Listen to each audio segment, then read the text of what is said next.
The next question is from Sister Nadia.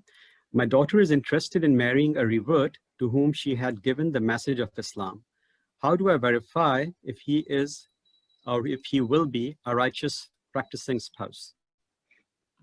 Unfortunately, marriage is like buying watermelon. We are in winter, so most likely in Kuwait, you don't have watermelon. But when it's summer, you find them everywhere. And here in Saudi Arabia, they say ala sikkin, meaning that you buy it, providing I open it to you and you can get to see it's red and sweet. And if it's not, you're not obliged to buy it. And some scholars say that this kind of transaction is not permissible because it's ambiguous. You're buying something that is not sure and certain. And it is a transgression towards the seller because he would be losing if he opens it to you and it is white and sour or not sweet. But the most authentic opinion is that he's experienced and he's the one who's giving this concession. So the transaction is halal. Sheikh, we're talking about marriage. What are you doing talking about watermelon?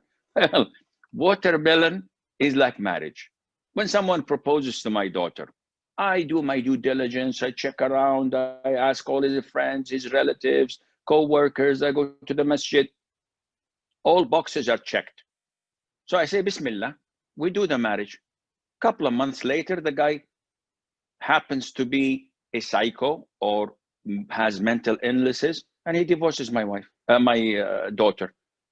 Should I blame myself? No, I did my due diligence. So was there any guarantee that I could have attained or obtained to ensure that this man is practicing? No, there isn't. So what to do? Nothing.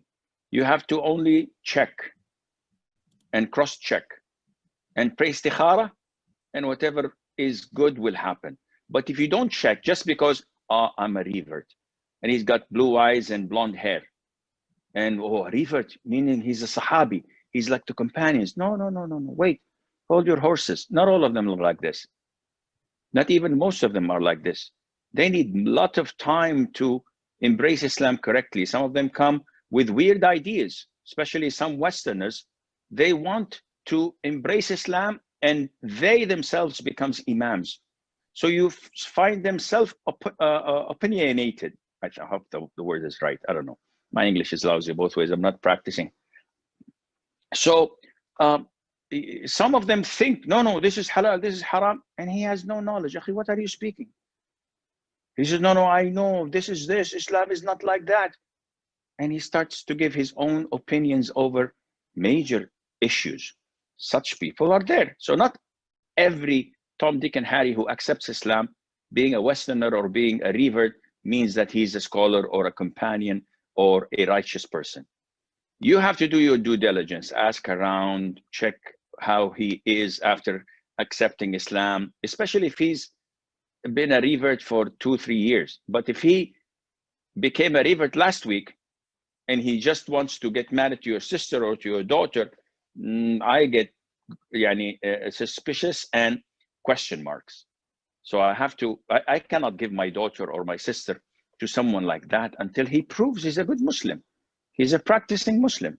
Because so many of those, after marriage, they abandon the Salat, they abandon Islam, and they go back to their own ways because all what he was interested in, you know what.